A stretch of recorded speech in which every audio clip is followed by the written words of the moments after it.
Assalamualaikum warahmatullahi wabarakatuh.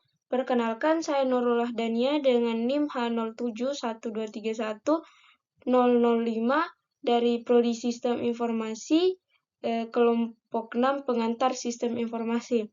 Jadi, di sini saya akan menjelaskan tentang materi yang tentang judul atau materi yang kami ambil, yaitu transformasi digital dan pengelolaan sistem informasi di era globalisasi.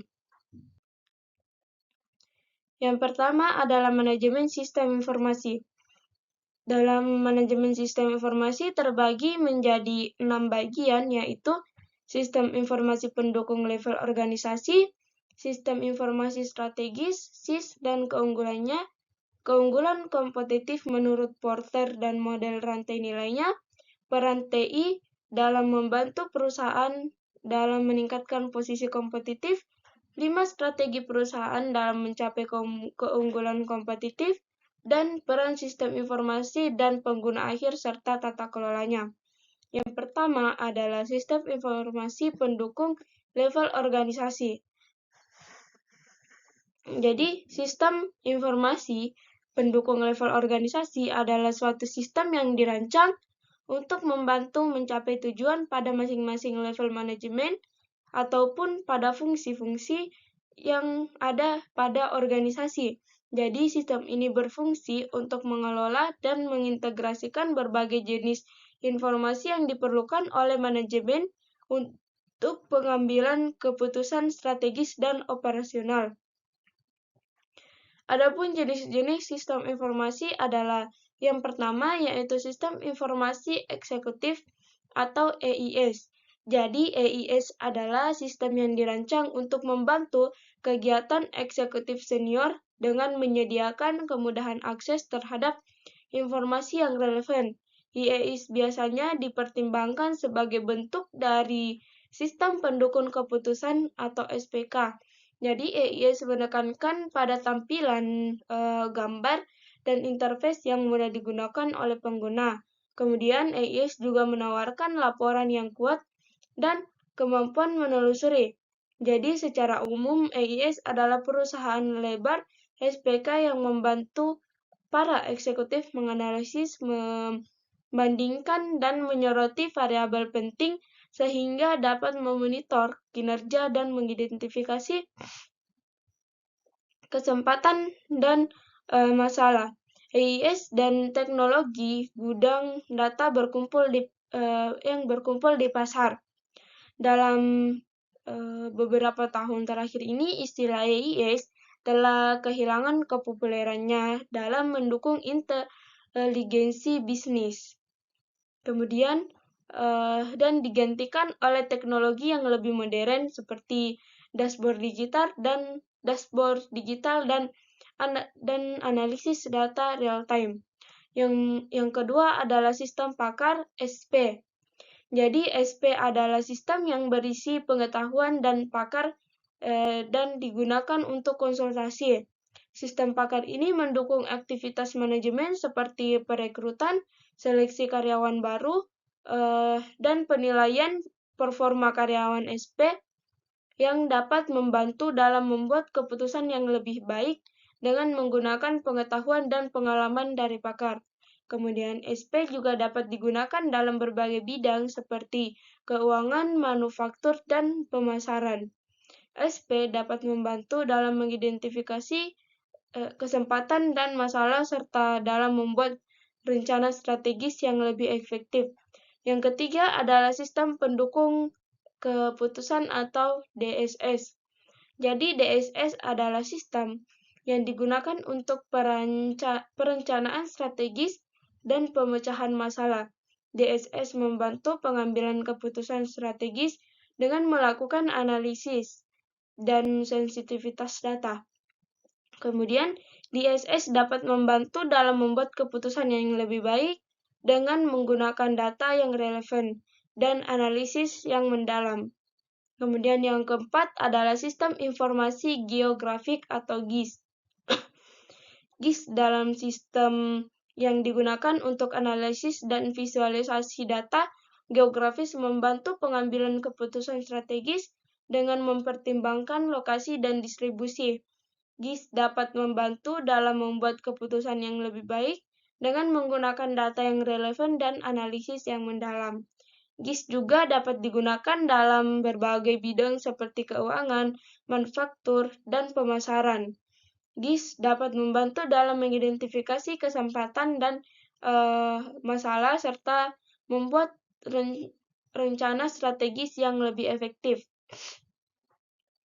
Kemudian, karakteristik dari sistem informasi pendukung level organisasi. Yang pertama adalah user-friendly. Jadi, sistem ini dirancang untuk memudahkan digunakan oleh semua personil organisasi, termasuk eksekutif. Kemudian, bersifat strategis. Jadi, sistem ini digunakan untuk perencanaan strategi dan pemecahan masalah, serta untuk menghubungkan ketiga level manajemen. Kemudian mengintegrasikan data, jadi sistem ini juga berguna untuk mengintegrasikan berbagai jenis informasi yang diperlukan oleh manajemen untuk pengambilan keputusan strategi dan operasional.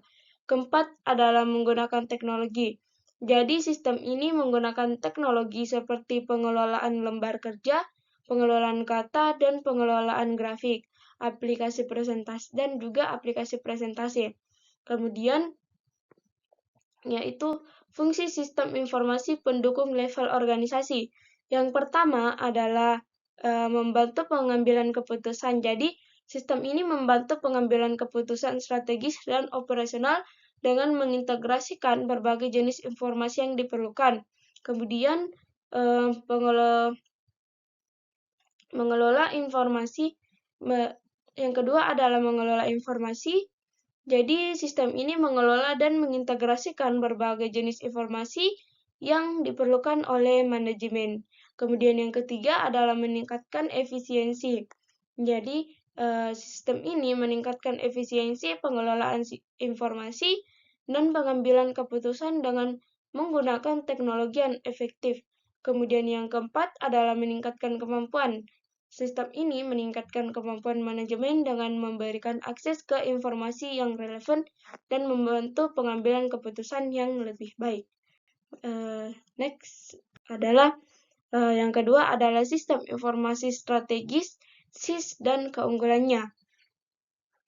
Nah, ini keunggulan sistem informasi yang pertama adalah meningkatkan operasional. Jadi, sistem informasi strategis dapat meningkatkan efisiensi operasional. Kemudian yang kedua adalah pengambilan keputusan yang lebih baik. Yang ketiga adalah keunggulan kompetitif. Yang keempat adalah peningkatan layanan pelanggan. Yang kelima adalah respon terhadap perubahan pasar. Yang keenam adalah inovasi produk dan layanan. Yang ketujuh adalah pengurangan biaya. Yang kedelapan adalah meningkatkan transparansi dan akuntabilitas. Yang kesembilan adalah meningkatkan kualitas produk dan layanan. Yang ke-10 adalah meningkatkan keamanan dan keselamatan data.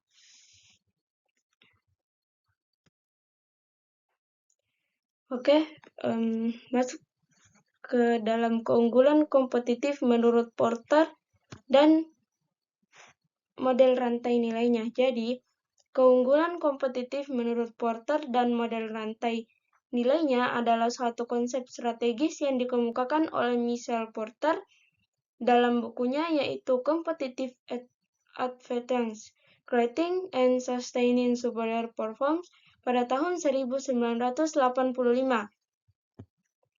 Kemudian analisis rantai nilai berfungsi untuk meningkatkan keunggulan kompetitif perusahaan dengan meningkatkan area perbaikan dalam rantai nilai yang akan meningkatkan nilai berbagai pelanggan.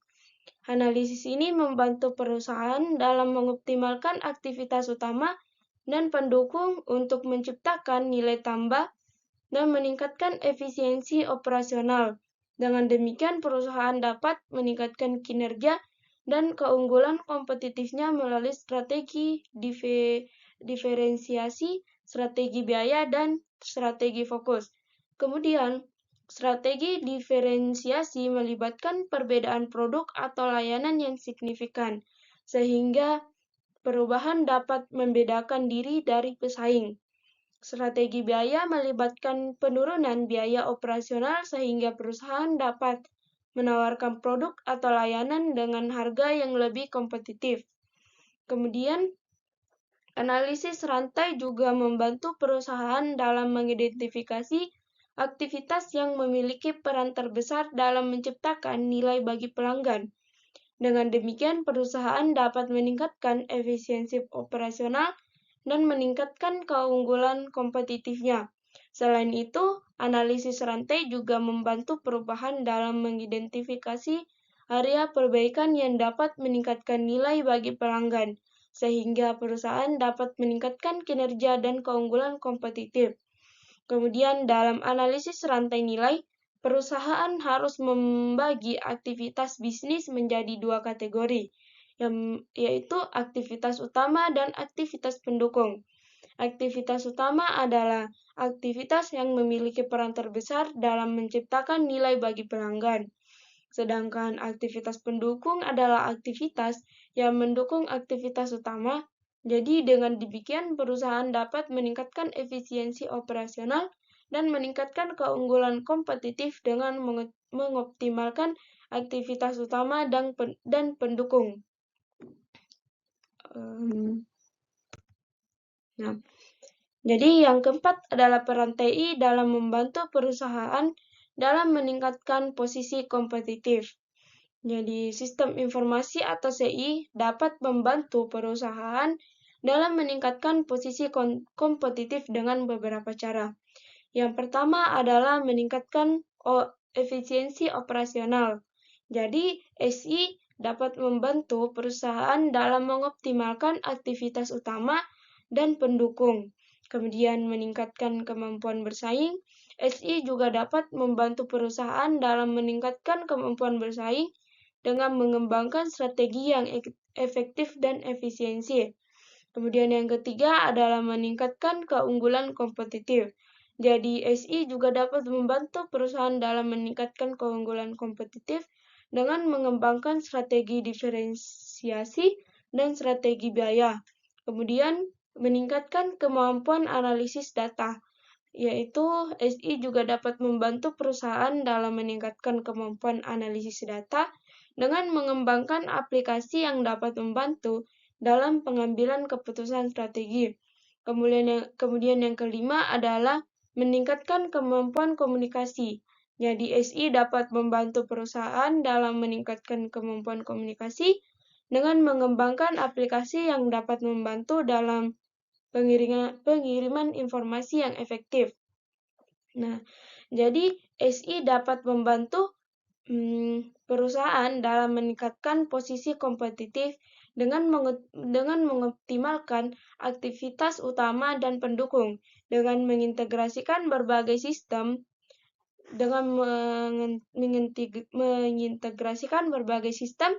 dan aplikasi yang relevan, SI dapat meningkatkan efisiensi operasional dan mengurangi biaya.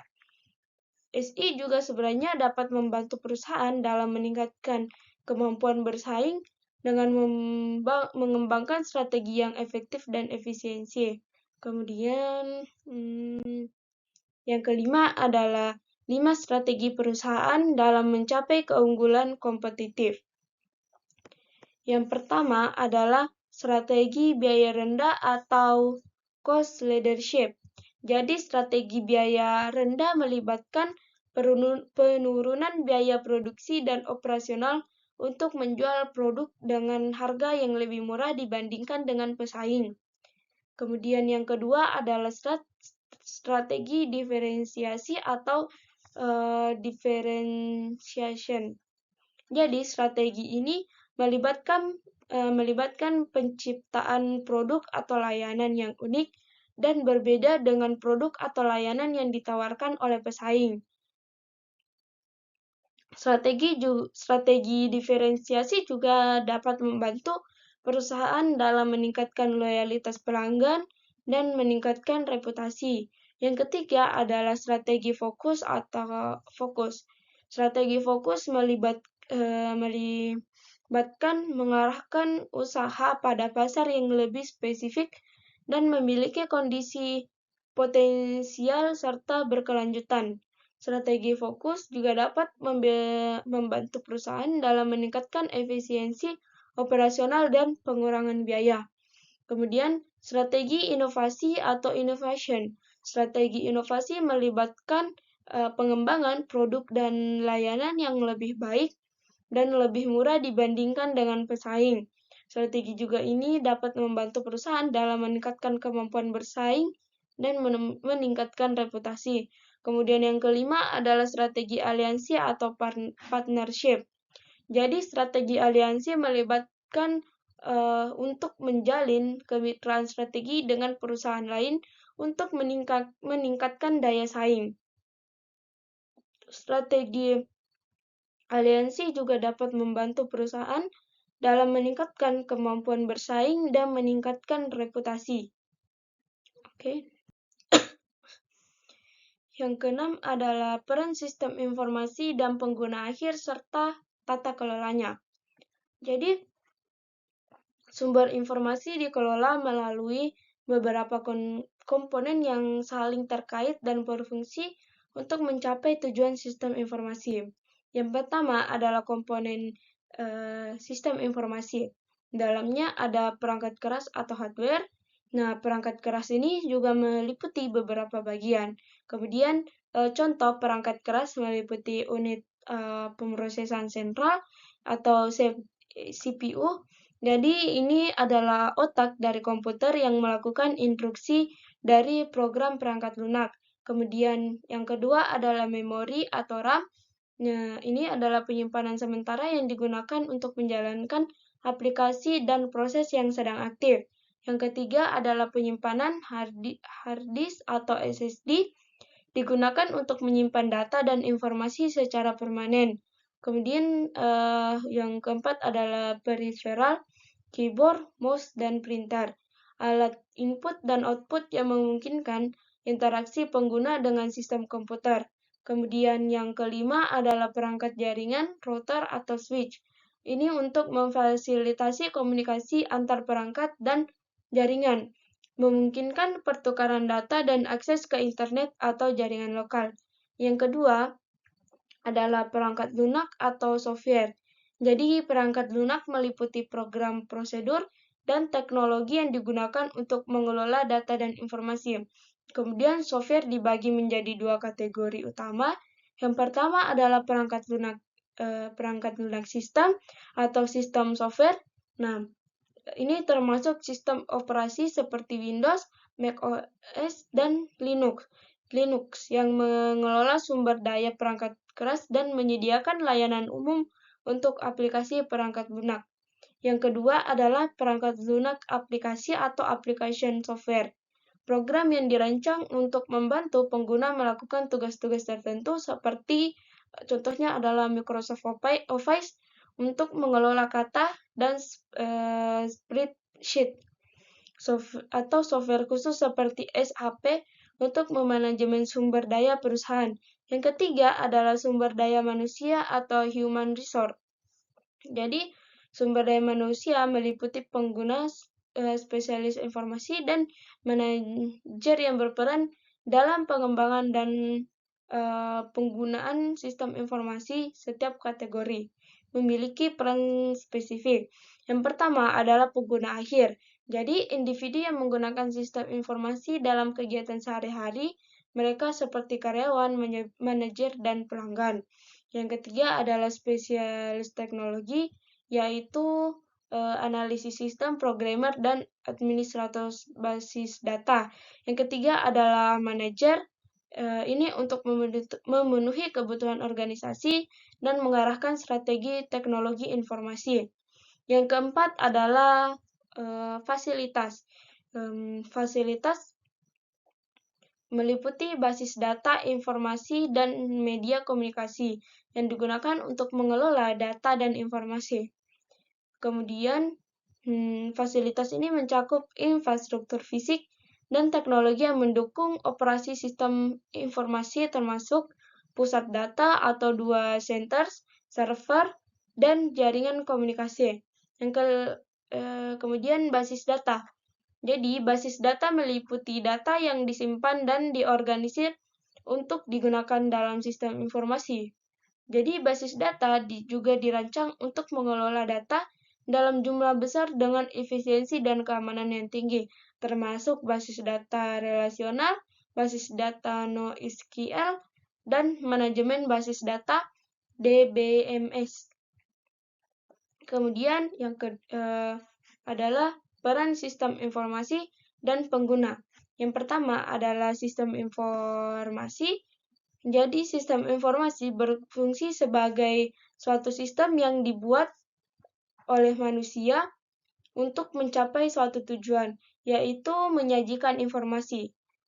Sistem informasi terdiri dari komponen-komponen seperti blok masukan, blok model, blok keluaran, dan blok teknologi, blok basis data, dan blok kendali. Kemudian yang kedua adalah pengguna akhir, end user. Jadi pengguna akhir adalah orang-orang yang menggunakan sistem informasi untuk memperoleh informasi yang diperlukan. Jadi mereka berperan penting juga dalam pengembangan dan penggunaan sistem informasi. Pengguna akhir termasuk contoh pengguna akhir yaitu staf operasional, manajemen menengah, dan eksekutif. Kemudian yang ketiga adalah pengelolaan sumber informasi. Di pengelolaan sumber informasi, yang pertama adalah pengelolaan data. Jadi, pengelolaan data adalah proses penting dalam sistem informasi yang melibatkan serangkaian kegiatan seperti pengumpulan, pengelolaan, penyimpanan, dan penggunaan data. Yang kedua adalah pengelolaan informasi. Pengelolaan informasi adalah proses yang melibatkan pengumpulan, pengelolaan, penyimpanan, dan penggunaan informasi yang diperlukan dalam sistem informasi. Kemudian yang ketiga adalah pengelolaan sumber daya.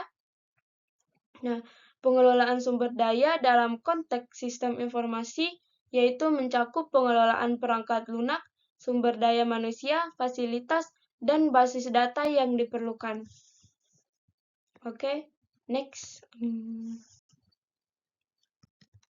Nah, masuk ke bab 2, yaitu pengembangan rekayasa perangkat lunak. Yang pertama adalah proses pengembangan aplikasi perangkat lunak baru. Yang kedua adalah perbedaan antara metodologi perangkat lunak baru.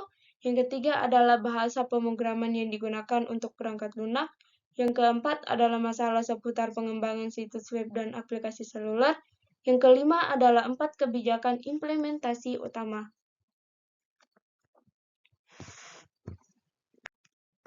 Nah, proses pengembangan aplikasi perangkat lunak baru. Jadi, kesuksesan dalam pengembangan perangkat lunak bergantung pada pengelolaan perangkat lunak. Secara keseluruhan, metodologi menyediakan pendekatan yang terstruktur untuk melaksanakan System Development Life Cycle atau SDLC. Jadi, SDLC System Development Cycle adalah metode yang populer di kalangan analisis dan programmer. Kemudian, tahapan-tahapannya meliputi analisis dan definisi kebutuhan.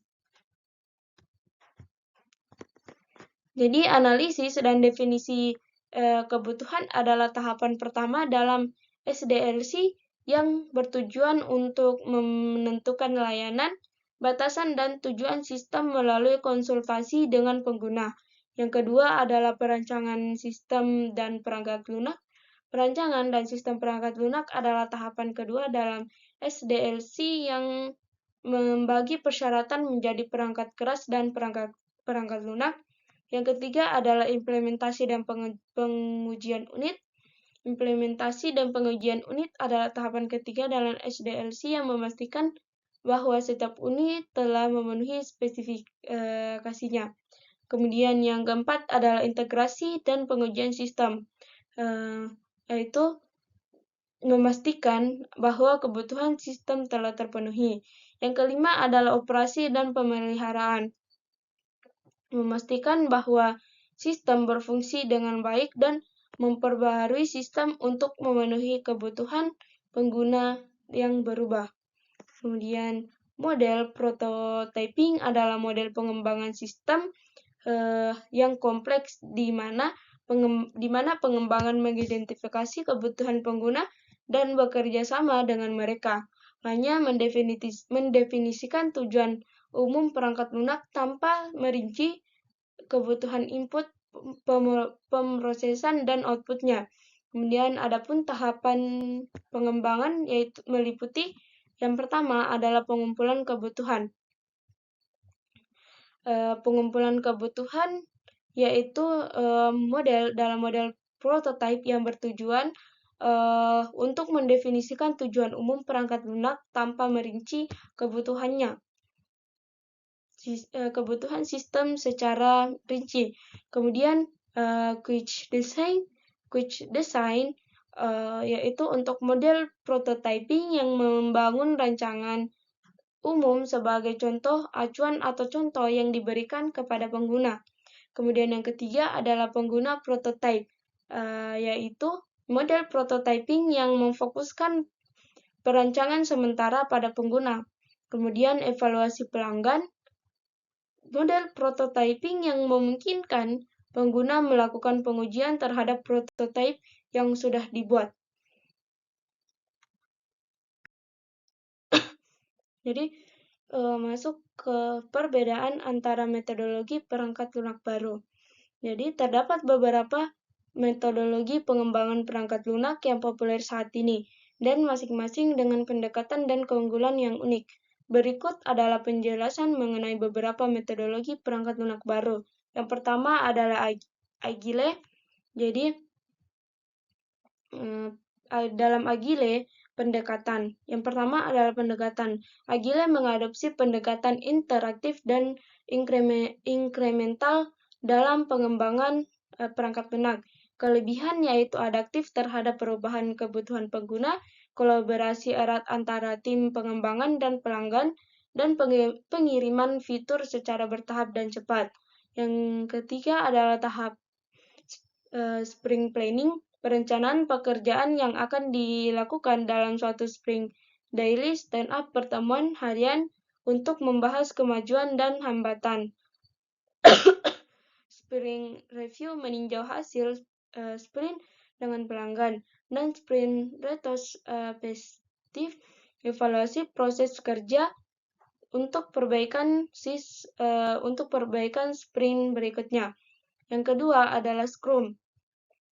Yang pertama adalah pendekatan. Scrum adalah kerangka kerja dalam metodologi Agile yang memfokuskan pengelolaan proyek dengan membagi pekerjaan menjadi tugas-tugas kecil. Kelebihan yaitu meningkatkan visibilitas dan transparansi proyek dalam membantu tim pengelola proyek besar dengan lebih teratur. Yang kemudian tahapan yaitu sprint planning untuk menentukan pekerjaan yang akan diseleksi dalam sprint daily, Scrum pertemuan harian untuk membahas pengembangan dan hambatan. Kemudian sprint review meninjau dan mendemonstrasikan hasil sprint kepada pemangku kepentingan, dan sprint retrospektif refleksi tim untuk mencari cara meningkatkan proses di sprint berikutnya. Yang ketiga adalah Kanban. Yang pertama adalah pendekatan. Kanban menggunakan pendekatan aliran kerja yang berkesinambungan untuk meningkatkan efisiensi dan produktivitas tim. Kelebihan visualisasi pekerjaan melalui papan Kanban, identifikasi dan penggunaan bottleneck dalam aliran kerja, dan peningkatan efisiensi melalui proses yang transparan. Kemudian tahapan visualisasi pekerjaan menggunakan papan Kanban untuk melacak status pekerjaan, limitasi pekerjaan yang sedang berlangsung, mengatur batasan jumlah pekerjaan yang dapat dikerjakan sekaligus, pengelolaan aliran kerja, mengidentifikasi dan mengatasi hambatan dalam aliran kerja, dan peningkatan berkesinambungan menganalisis proses dan mencari cara untuk terus meningkatkannya. Kemudian DevOps. Yang pertama adalah pendekatan DevOps menggabungkan pengembangan dan operasi untuk meningkatkan kolaborasi, dan penyampaian perangkat lunak yang lebih cepat dan handal.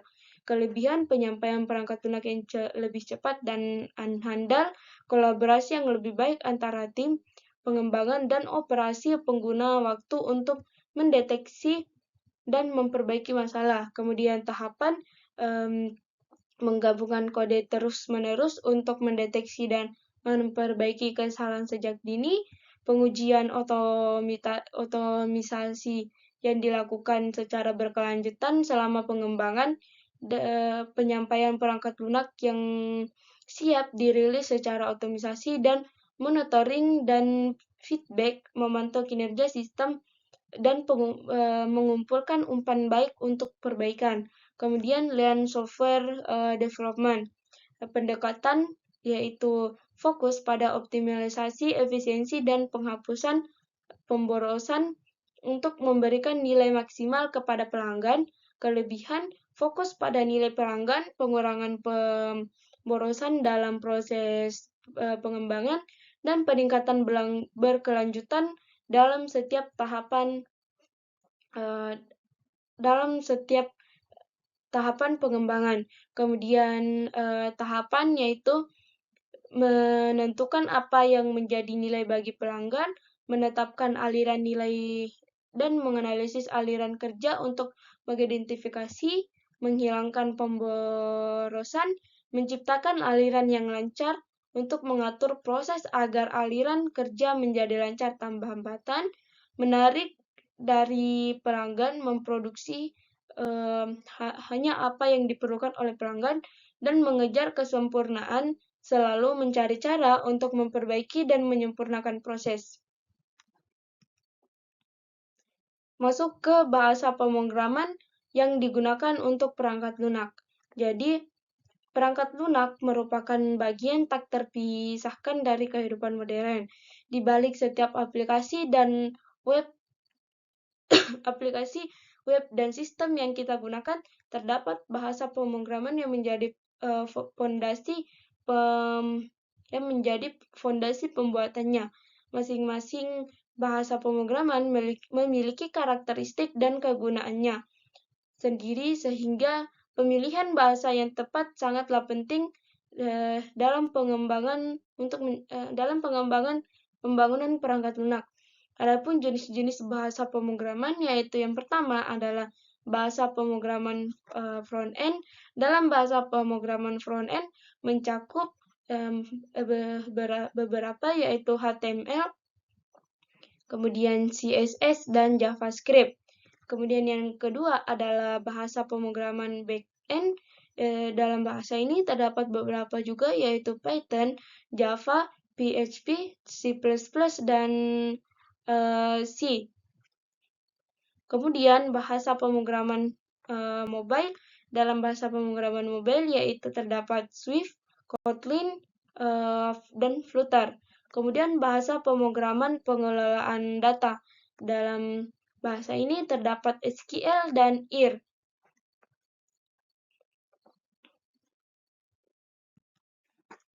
Jadi yang keempat adalah masalah seputar pengembangan situs web dan aplikasi seluler.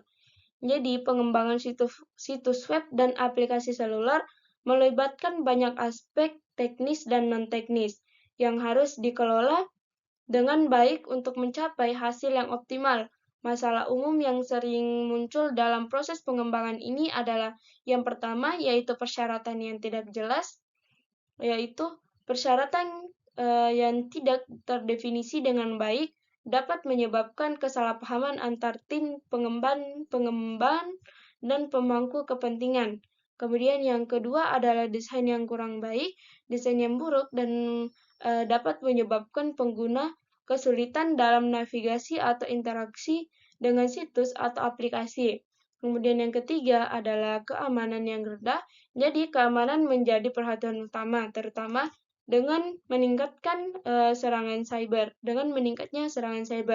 Kemudian yang keempat adalah kinerja yang lambat. Jadi, waktu pemuatan yang lama atau kinerja yang lambat dapat membuat pengguna meninggalkan situs atau aplikasi. Kemudian yang kelima adalah pengujian yang kurang. Jadi, Pengujian yang tidak memadai dapat menyebabkan bug atau masalah yang lainnya tidak terdeteksi sehingga kita harus perlu untuk pengujian. Yang keenam adalah pemeliharaan yang kurang. Jadi, pemeliharaan yang buruk dapat membuat situs atau aplikasi menjadi usang dan tidak aman. Kemudian, ketergantungan pada vendor. Jadi, terlalu bergantung pada vendor eksternal untuk layanan atau teknologi tertentu bisa membuat pengembangan dan pemeliharaan menjadi lebih rumit dan mahal. Kemudian, kurangnya keahlian. Nah, kurangnya keahlian atau keterampilan teknis dalam tim pengembangan bisa menjadi hambatan besar dalam pengembangan. Kemudian yang kesembilan adalah manajemen proyek buruk. Nah, manajemen proyek yang tidak efisien dapat menyebabkan keterlambatan anggaran dan keterlambatan anggaran yang membengkak atau bahkan kegagalan proyek. Kemudian yang ke-10 adalah perubahan persyaratan. Jadi, perubahan yang sering dalam persyaratan proyek dapat menyebabkan kesulitan dalam perencanaan dan eksekusi proyek. Nah, 4 kebijakan implementasi utama. Jadi, pengembangan perangkat lunak dan teknologi informasi TI telah menjadi bagian integral dari kehidupan bisnis modern dalam beberapa tahun terakhir. Teknologi informasi telah berkembang dengan sangat cepat, memungkinkan organisasi untuk meningkatkan efisiensi operasional, meningkatkan produktivitas, dan meningkatkan keunggulan kompetitif. Jadi, ada 4 kebijakan implementasi utama dalam konteks pengembangan perangkat lunak atau teknologi informasi, yakni mencakup yang pertama adalah kebijakan keamanan informasi. Jadi, ini bertujuan untuk melindungi data sensitif dan informasi perusahaan dari akses yang tidak sah, presentase, atau kebocoran. Kemudian, kebijakan keamanan informasi juga memungkinkan organisasi untuk mengatur hak akses dan keamanan data dengan lebih baik. Yang kedua adalah kebijakan privasi data. Kebijakan ini mengatur bagaimana data pengguna dikumpulkan, disimpan, dan digunakan oleh organisasi. Jadi, kebijakan privasi data juga memungkinkan organisasi untuk mengkomunikasi kebijakan privasi mereka dengan jelas dan transparan kepada pengguna. Kemudian yang ketiga adalah kebijakan pengembangan perangkat lunak. Kebijakan ini menetapkan standar dan prosedur untuk pengembangan perangkat lunak, termasuk pengujian, dokumentasi, dan manajemen versi. Jadi, kebijakan pengembangan perangkat lunak ini juga memungkinkan organisasi untuk mengembangkan perangkat lunak yang sesuai dengan kebutuhan pengguna. Kemudian yang keempat adalah kebijakan penggunaan aset TI. Kebijakan ini mengatur pengguna dan manajemen aset teknologi informasi TI organisasi, termasuk perangkat keras, perangkat lunak, dan sumber daya atau cloud. Jadi, kebijakan penggunaan aset TI memungkinkan organisasi untuk mengatur penggunaan aset TI dengan lebih baik.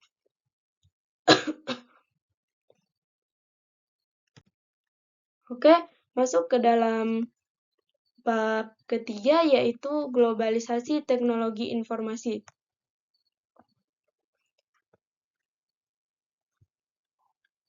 Yang pertama adalah konsep globalisasi, peran IT, masalah yang dialami perusahaan dalam menghadapi ekonomi global, kesenjangan digital dan tahapan kesenjangan digital menurut Nielsen. Oke, masuk ke dalam konsep globalisasi. Itu ada yang pertama adalah suatu proses integrasi dan interaksi secara bertahap di antara individu dan negara yang ada di seluruh dunia. Proses ini terjadi karena perkembangan teknologi, imigrasi, dan budaya politik. Kemudian, globalisasi juga dapat diartikan sebagai proses penyebaran pengaruh dan suatu dari suatu wilayah ke wilayah lainnya. Kemudian adapun ciri-ciri globalisasi sebagai berikut. Yang pertama adalah teknologi kini semakin maju. Yang kedua adalah banyak negara yang menjalin kerjasama ekonomi melalui perdagangan bilateral atau multilateral. Yang ketiga adalah beberapa permasalahan dunia merupakan permasalahan yang bersifat umum. Kemudian, globalisasi memiliki dampak positif dan negatif bagi kehidupan manusia. Dampak positifnya antara lain adalah meningkatkan taraf hidup. Meningkatkan taraf hidup adalah salah satu dampak positif globalisasi. Kemudian yang kedua adalah terbukanya peluang kerja baru. Yaitu ilmu pengetahuan dan teknologi. Kemudian yang ketiga adalah meningkatnya toleransi dan saling pengertian antar budaya. Adapun dampak negatif dari globalisasi, yaitu yang pertama adalah lunturnya nilai-nilai budaya lokal. Kemudian yang kedua adalah kesenjangan sosial yang semakin lebar. Yang ketiga adalah kerusakan lingkungan.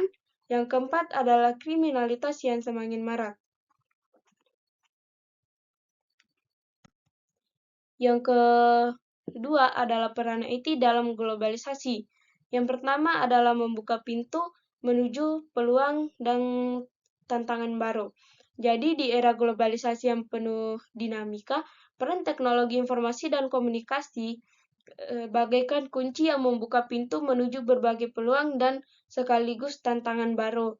Kemudian yang kedua adalah mempersempit jarak dan memperkuat koneksi. Jadi dalam globalisasi, kemampuan untuk mempersempit jarak dan memperkuat koneksi antar individu, organisasi, dan negara, yaitu platform media sosial, aplikasi perpesanan, dan alat komunikasi online lainnya. Kemudian mempercepat pertumbuhan ekonomi dan perdagangan. Jadi IT juga memainkan peran penting dalam mendorong pertumbuhan ekonomi dan perdagangan global. Kemudian meningkatkan akses terhadap informasi pengetahuan. Jadi perkembangan internet dan teknologi informasi membuka akses yang belum pernah terjadi sebelumnya terhadap informasi dan pengetahuan. Kemudian mendukung inovasi dan kolaborasi global. Jadi IT juga berperan penting dalam mendukung inovasi dan kolaborasi global. Kemudian kesenjangan digital dan keamanan cyber.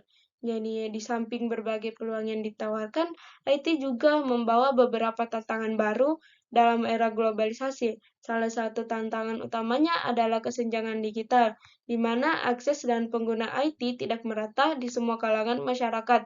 Jadi, karena ini dapat mempengaruhi ketimpangan sosial dan ekonomi dan menghambat partisipasi penuh dalam masyarakat global. Kemudian, next.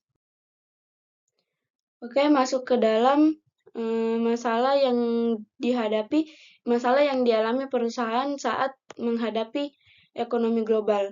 Jadi, ada beberapa, yaitu persaingan global yang ketat. Jadi, perusahaan yang beroperasi di pasar global harus bersaing dengan perusahaan lain dari berbagai negara. Kemudian yang kedua adalah perubahan regulasi dan kebijakan perdagangan. Jadi, pemerintah di berbagai negara seringkali menerapkan regulasi dan kebijakan perdagangan baru yang dapat berdampak signifikan pada operasi perusahaan. Kemudian ketiga adalah ketidakstabilan politik dan ekonomi. Jadi, ketidakstabilan politik dan ekonomi di beberapa negara dapat berdampak negatif pada operasi perusahaan. Kemudian, fluktuasi nilai mata uang. Jadi, fluktuasi nilai mata uang juga dapat berdampak signifikan pada probabilitas perusahaan yang beroperasi di pasar global. Nah, fluktuasi nilai mata uang ini dapat menyebabkan kerugian atau keuntungan yang tidak terduga. Kemudian yang kelima adalah perbedaan budaya dan bahasa. Perusahaan yang beroperasi di pasar global perlu memahami dan menghormati perbedaan budaya dan bahasa di negara-negara tempat mereka beroperasi. Kemudian yang keenam adalah ketidakadilan dan pelanggaran hak asasi manusia. Jadi, perusahaan yang beroperasi di negara-negara berkembang sering dihadapkan dengan masalah ketidakadilan dan pelanggaran hak asasi manusia. Hal ini dapat berupa diskriminasi, jam kerja yang panjang, dan kondisi kerja yang tidak aman. Kemudian, untuk menghadapi masalah-masalah tersebut, ada beberapa solusi yang dapat dilakukan. Yang pertama adalah meningkatkan daya saing, jadi perusahaan perlu berinovasi, meningkatkan efisien, dan menawarkan produk dan layanan yang berkualitas tinggi dengan harga yang kompetitif. Kemudian yang kedua adalah memahami dan mematuhi regulasi. Jadi perusahaan perlu memahami dan mematuhi regulasi dan kebijakan perdagangan di negara-negara tempat mereka beroperasi. Kemudian menerapkan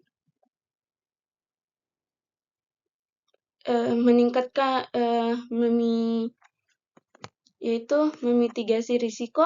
Jadi perusahaan perlu memantau situasi politik dan ekonomi di negara-negara tempat mereka beroperasi dan mengambil langkah-langkah untuk memitigasi risiko yang terkait. Kemudian menerapkan strategi yaitu hedging. Perusahaan perlu menggunakan strategi hedging dan manajemen risiko untuk memitigasi risiko fluktuasi nilai mata uang. Yang kelima adalah memahami dan menghargai perbedaan budaya. Jadi, perusahaan perlu memahami dan menghargai perbedaan budaya dan bahasa negara-negara tempat mereka beroperasi. Kemudian yang keenam adalah menjalankan bisnis secara etis dan bertanggung jawab. Jadi, perusahaan perlu memastikan bahwa mereka menjalankan bisnisnya secara etis dan bertanggung jawab, menghormati hak-hak asasi manusia, hak-hak asasi manusia yaitu semua karyawan dan pemangku kepentingan. Kemudian ada beberapa yaitu jadi perusahaan yang menghadapi ekonomi global juga harus menghadapi berbagai tantangan, yaitu kesenjangan sosial, kesenjangan digital, penggunaan teknologi yang efektif, dan pengelolaan risiko. Baik, masuk ke dalam kesenjangan digital dan tahapan kesenjangan digital menurut Nielsen. Jadi, kesenjangan digital mengacu pada kesenjangan akses dan kemampuan individu atau kelompok dalam menggunakan teknologi informasi komunikasi atau TIK. Jadi, menurut Nielsen dalam jurnal digital Divide, Three-Stack Model 2006, terdapat 3 tahapan kesenjangan digital, yaitu yang pertama adalah kesenjangan ekonomi atau access divide. Jadi, tahapan pertama ini berfokus pada kemampuan individu atau kelompok untuk mengakses infrastruktur TIK. Hal ini mencakup akses internet, kepemilikan perangkat elektronik, dan biaya layanan TIK. Kemudian yang kedua adalah kesenjangan pengguna, usage divide. Tahapan kedua ini berfokus pada kemampuan individu atau kelompok untuk menggunakan TIK secara efektif. Kemudian yang ketiga adalah kesenjangan pemberdayaan atau improvement divide. Nah, tahapan ketiga ini berfokus pada kemampuan individu atau kelompok untuk memanfaatkan TIK untuk meningkatkan kualitas hidup. Jadi, ini juga mencakup kemampuan untuk menggunakan TIK, mendapatkan informasi, pendidikan, pekerjaan, dan peluang lainnya. Jadi, Nielsen juga menyatakan bahwa ketiga tahap kesenjangan digital ini saling terkait dan bertujuan mengatasi kesenjangan di satu tahap akan membantu mengurangi kesenjangan di tahap berikutnya. Oke, masuk ke dalam bab 4 yaitu bisnis dan e-commerce. Nah, yang pertama adalah perdagangan elektronik, manfaat dan keterbatasannya. Yang kedua adalah perbedaan antara perdagangan elektronik murni dan parsial. Yang ketiga adalah bentuk-bentuk perdagangan elektronik. Dan yang keempat adalah etika dan hukum berkaitan e-commerce. Baik, masuk ke dalam perdagangan elektronik, manfaat dan keterbatasannya. Jadi, e-commerce atau perdagangan elektronik merujuk pada penggunaan dari internet dan web untuk bertransaksi bisnis. Secara lebih formal, e-commerce adalah tentang menyediakan transaksi komersial secara digital, baik antar organisasi dan individual. Kemudian, e-commerce juga adalah lingkungan digital yang memungkinkan transaksi komersial terjadi di antara banyak organisasi dan individu. Nah, pada umumnya, e-commerce berarti transaksi yang terjadi dalam internet dan web. Adapun poin-poin yang pertama adalah perusahaan yang menggunakan e-commerce akan mendapatkan keuntungan-keuntungan dan manfaat. Jadi, yang pertama adalah revenue stream, yaitu terbukanya aliran pendapatan baru yang lebih menjanjikan, tidak bisa ditemui pada sistem transaksi tradisional. Kemudian meningkatkan market expose, operation cost, menurunkan biaya operasional, global reach, melebarkan jangkauan, customer loyalty, meningkatkan kesehatan pelanggan, supplier management, meningkatkan manajemen pemasok, memperpendek waktu produksi, dan value chain, meningkatkan rantai nilai. Kemudian, manfaat e-commerce bagi perusahaan, jadi yang pertama adalah memperluas jangkauan pasar. Kedua adalah efisiensi biaya sewa tempat, efisiensi biaya operasional, proses transaksi lebih cepat, pendaftaran toko dan produk mudah, lebih hemat, dan pelanggan lebih setia. Kemudian manfaat e-commerce bagi pelanggan, yaitu fleksibel pengiriman. E-commerce memungkinkan pelanggan untuk mendapatkan barang pesanan melalui pengiriman dan jasa ekspedisi. Yang kedua adalah kemudahan pembayaran dan catatan transaksi. Jadi, e-commerce juga menyediakan barang, metode pembayaran, dan mempermudah pencatatan transaksi. Mempermudah proses ekspansi bisnis. Jadi, e-commerce mempermudah pelaku bisnis untuk mengembangkan usaha dengan mudah dan menambah produk. Kemudian yang keempat adalah tidak memerlukan modal yang besar. Jadi, e-commerce tidak memerlukan modal yang besar hanya dengan perangkat atau handphone dengan kondisi dan terdapat internet. Jadi, dengan demikian, e-commerce memberikan berbagai manfaat yang signifikan bagi perusahaan dan pelanggan, termasuk memperluas jangkauan pasar, menghemat biaya, mempermudah proses transaksi, dan meningkatkan fleksibilitas. Nah, keterbatasan lainnya adalah beberapa pelanggan tidak percaya pada transaksi yang tidak menggunakan kertas dan tidak bertatap muka. Jadi itu adalah salah satu kelemahan dari e-commerce. Baik, masuk ke dalam perdagangan, perbedaan antar perdagangan elektronik murni dan parsial. Jadi, e-commerce dapat berubah berbagai bentuk bergantung pada tingkat digitalisasi transformasi. Nah, dari fisik ke digital yang dilibatkan tingkat digitalisasi dapat berhubungan dengan produk atau jasa yang dijual, proses dan pelaku pengiriman atau perantara, membuat kerangka kerja yang menjelaskan kemungkinan konfigurasi dari ketiga dimensi ini. Nah, adapun perdagangan elektronik murni memiliki beberapa kelebihan seperti efisiensi biaya. Jadi, perdagangan elektronik murni dapat menghemat biaya operasional karena tidak perlu membuka toko fisik dan menghabiskan biaya tenaga kerja. Kemudian yang kedua, lebih cepat. Perdagangan elektronik murni dapat memungkinkan pelanggan untuk membeli produk dengan lebih cepat dan mudah karena proses transaksi dapat diselesaikan secara online. Yang ketiga adalah lebih luas. Perdagangan elektronik murni dapat memungkinkan penjual untuk menjangkau pasar yang lebih luas karena tidak terbatas oleh lokasi fisik. Nah, adapun perdagangan elektronik murni juga memiliki beberapa kelemahan seperti tidak ada interaksi langsung. Jadi, perdagangan elektronik murni tidak memungkinkan pelanggan untuk berinteraksi langsung dengan penjual sehingga dapat menyebabkan kesulitan dalam mengembalikan produk atau menyelesaikan masalah. Kemudian, tidak ada pengalaman fisik. Nah, perdagangan elektronik murni tidak memungkinkan pelanggan untuk merasakan produk secara langsung, sehingga dapat menyebabkan kesulitan dalam memutuskan produk yang tepat. Perdagangan elektronik Perdagangan elektronik parsial memiliki beberapa kelebihan seperti interaksi langsung. Jadi, perdagangan elektronik parsial memungkinkan pelanggan untuk berinteraksi langsung dengan penjual, sehingga dapat lebih mudah mengembalikan produk dan menyelesaikan masalah. Kemudian, pengalaman fisik.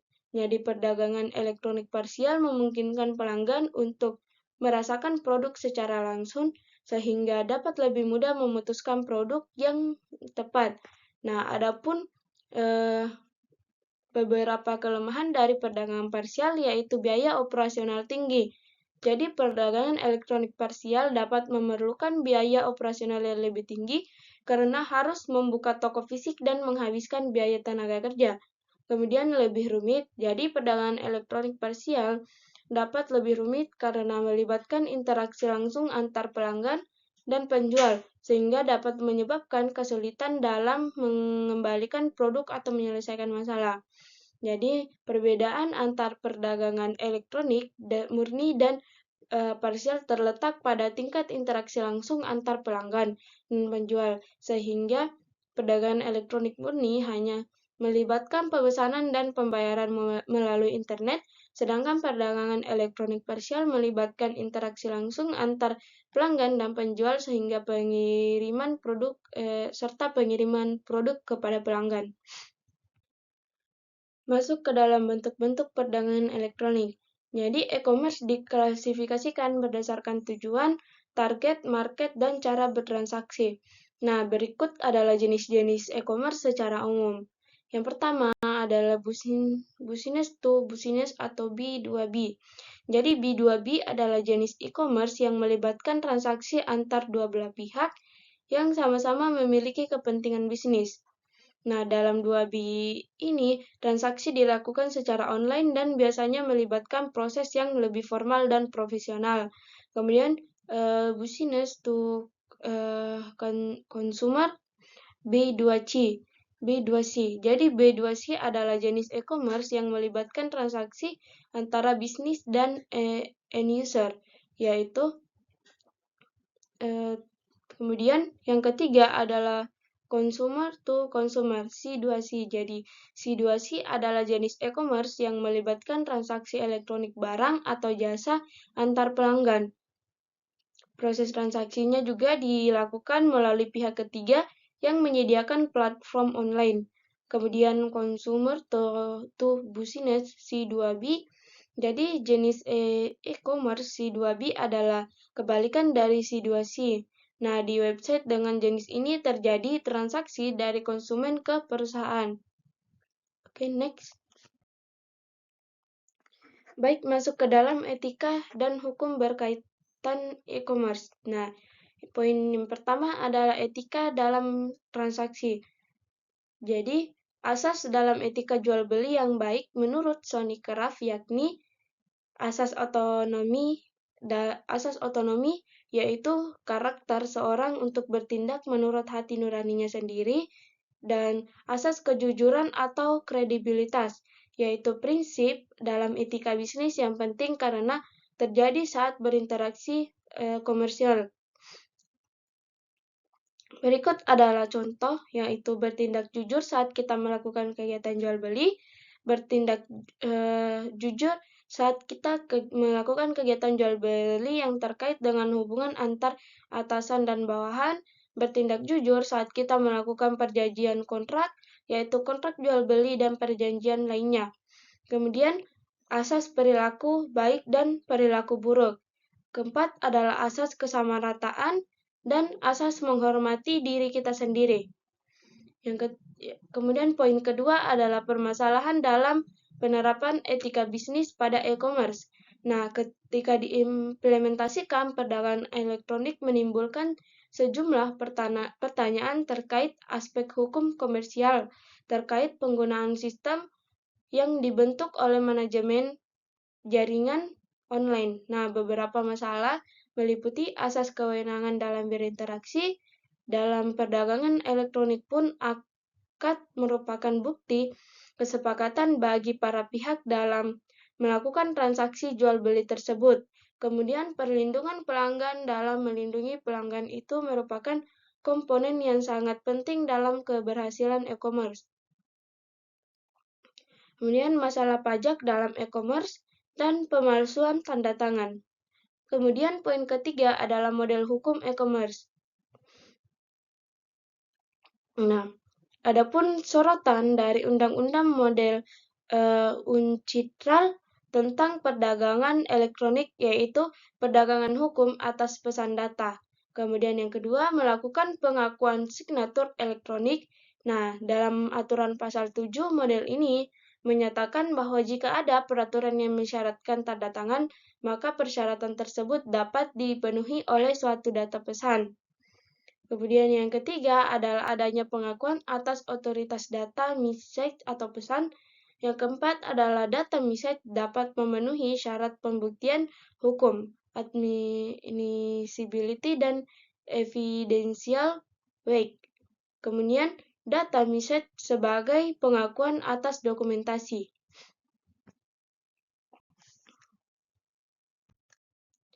Masuk dalam bab 5 yaitu etika dan privasi sistem informasi.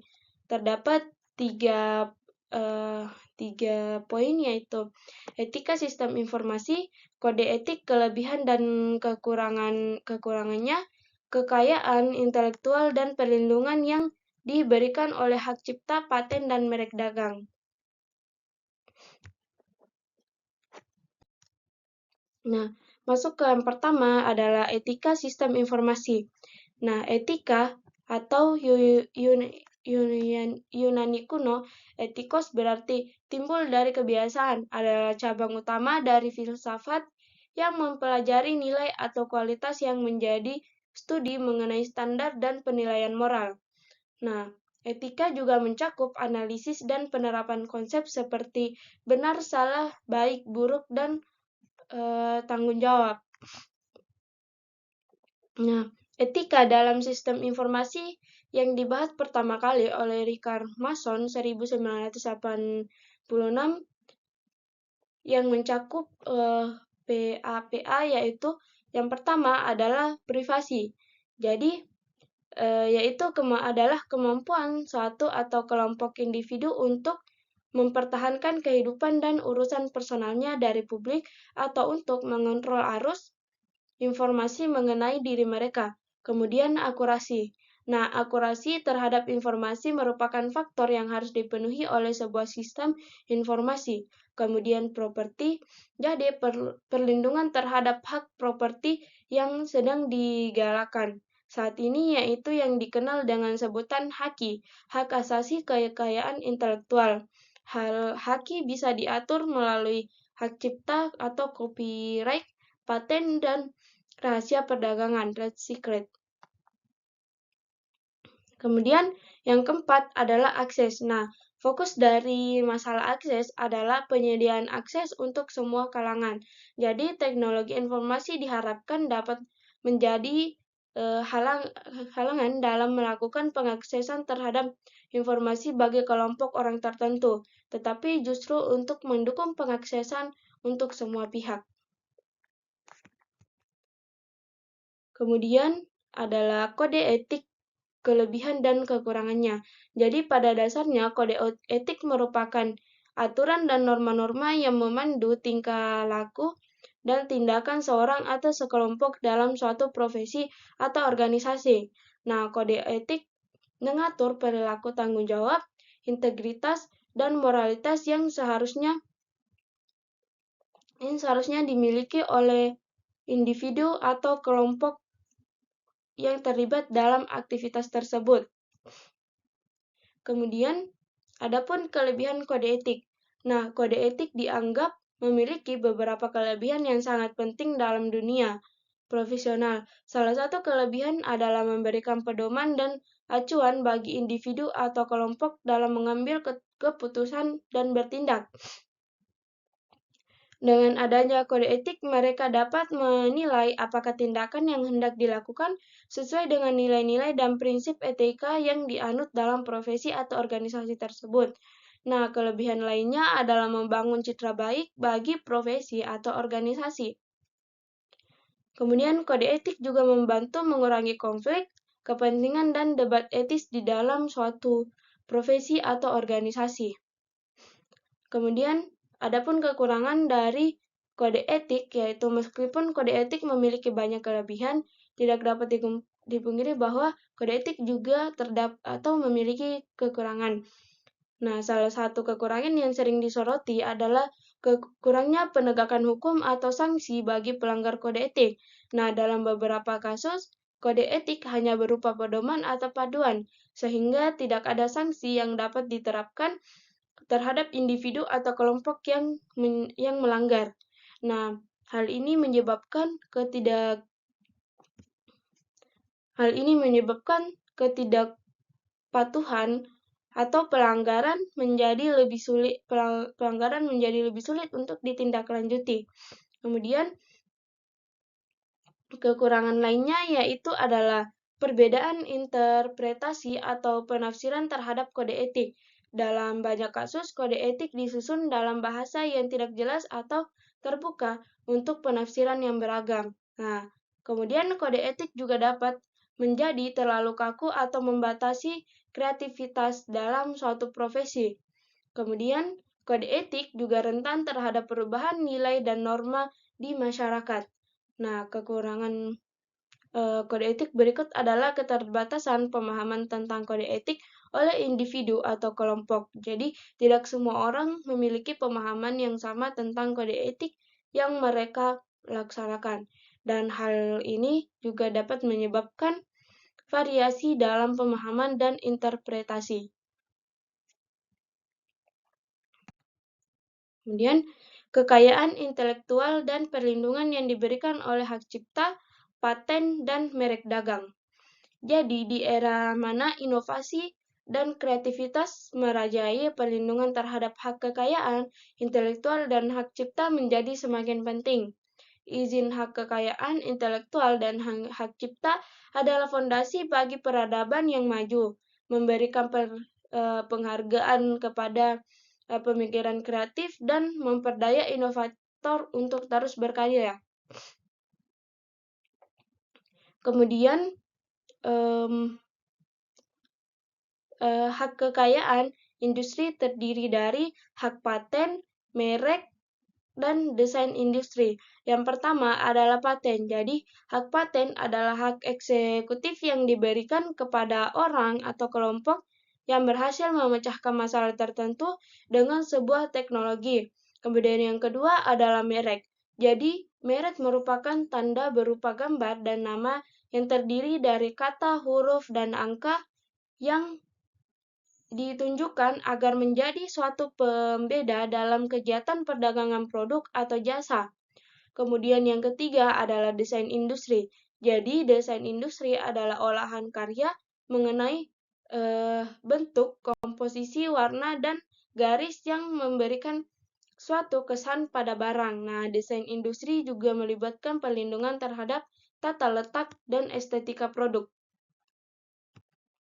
Oke, masuk ke dalam bab 6 yaitu tren masa depan dalam sistem informasi.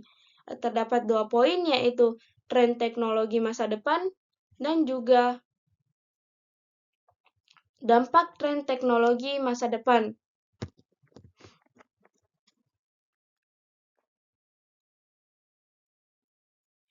Jadi, tren teknologi masa depan membawa harapan akan kemajuan yang mengagumkan.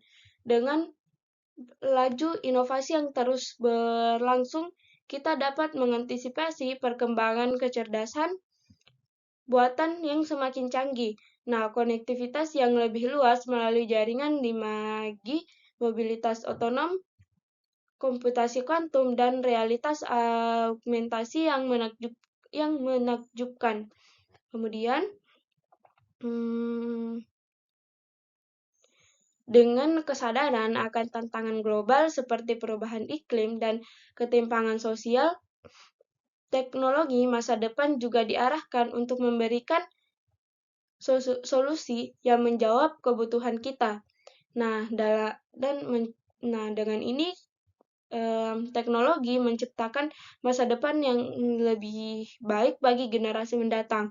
Yang pertama adalah kecerdasan buatan, artificial intelligence, yaitu dalam beberapa tahun terakhir, kecerdasan buatan atau AI telah menjadi salah satu tren teknologi paling menonjol yang menentukan masa depan. Jadi, AI memungkinkan sistem komputer untuk belajar dan beradaptasi secara mandiri, memproses data dengan cepat, dan menghasilkan data yang cerdas.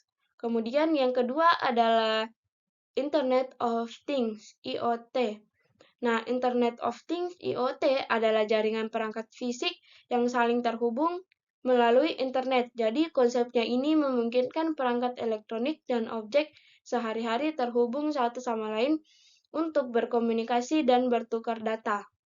Kemudian, kendaraan otonom. Jadi, kendaraan otonom atau yang lebih dikenal sebagai mobil self-driving telah menjadi salah satu tren teknologi masa depan yang paling menarik dengan kombinasi sensor, pemrosesan data, AI, dan teknologi pengendalian. Kendaraan otonom memiliki potensi untuk mengubah cara kita bepergian. Kemudian yang keempat adalah teknologi wearable. Jadi, teknologi wearable telah menjadi salah satu tren terkini dalam industri teknologi.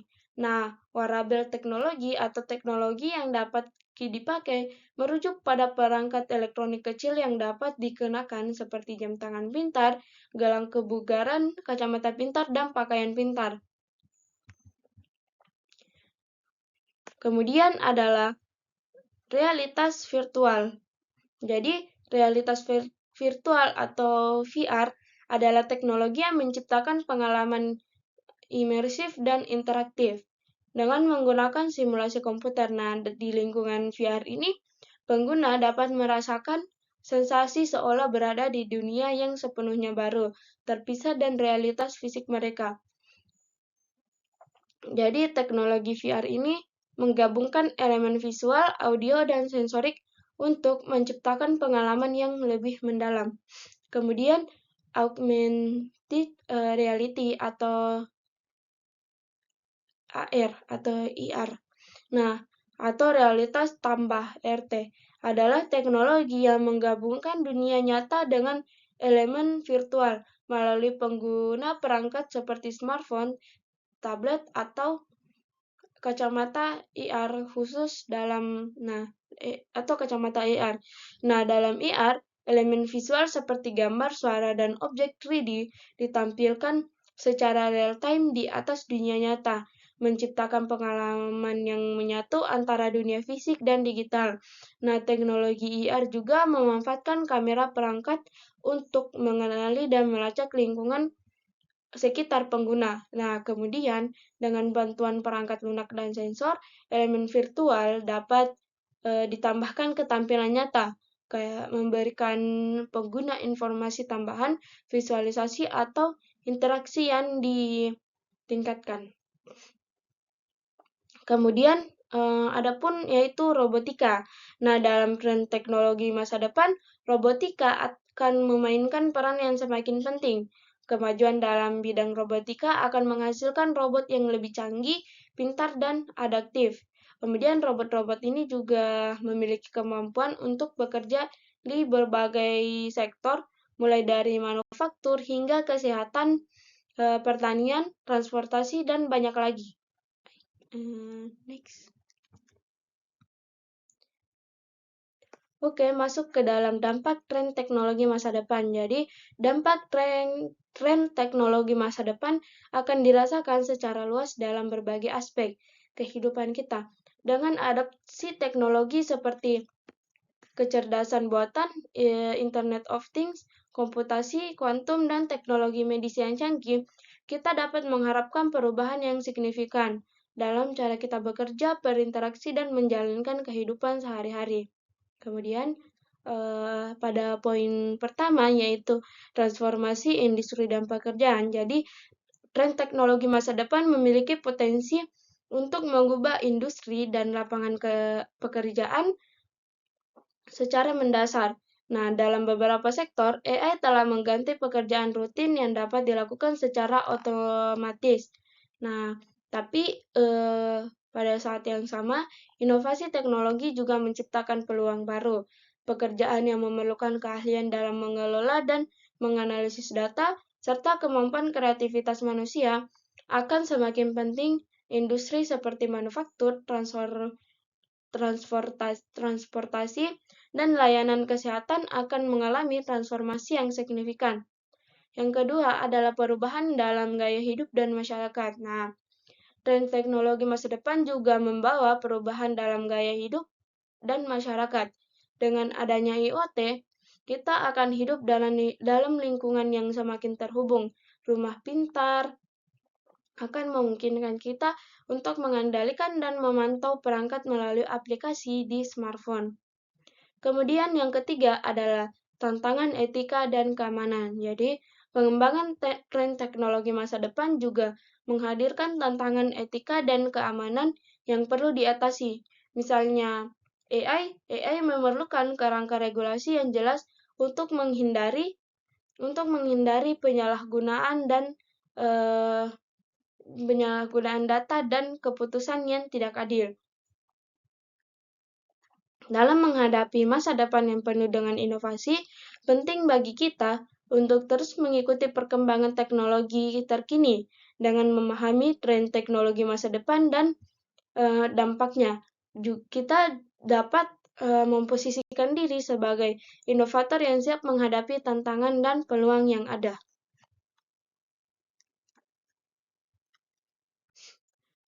Baik, sekian dari saya Nurullah Dania dengan NIM H0712310005. Terima kasih. Wassalamualaikum warahmatullahi wabarakatuh.